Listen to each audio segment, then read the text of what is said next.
What's up, world? This is the SilverScreen analysis. Thank you so much for tuning in, and today's episode we're going to talk about Ip Man 3.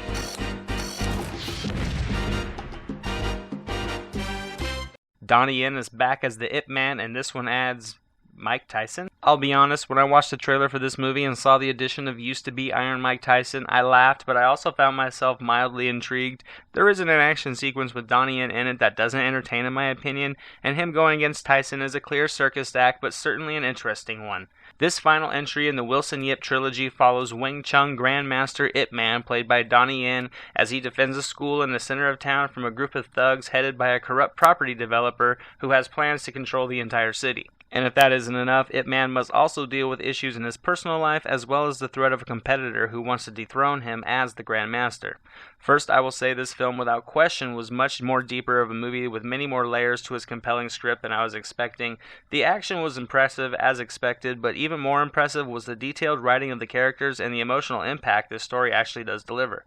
Going into this movie, you assume the martial arts action would be in abundance and take center stage, and it was clearly there, and it was fantastic, but it was, for me, the story that actually did manage to steal the spotlight. There were some dramatic subplots to this storyline, and they were all well implemented into the structure of the script, and the result was a story that will make you laugh, it will make you think, you will sit up in awe to some great martial arts action, as well as it bringing a tear to your eye as some of the characters show a surprising amount of emotional depth.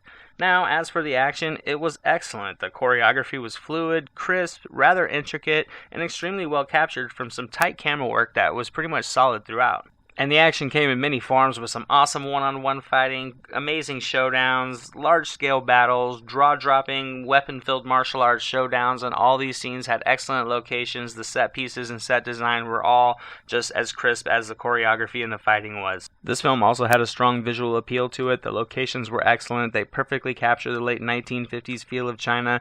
They mixed well with the wardrobe design.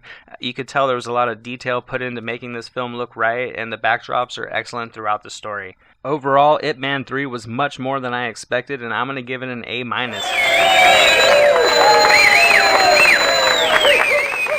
Mike Tyson's glorified cameo was well served, I guess. He did provide the film a true ominous force, but trying to watch him hold par with Donnie Yen despite his size advantage was laughable at times. He came across as extremely clunky in his fight scene, and luckily, despite the promotions of Tyson being in this film, he will easily be forgotten with everything else that goes on throughout this storyline. There are so many just awesome action sequences that by the time the end credits roll, Mike Tyson will be an afterthought.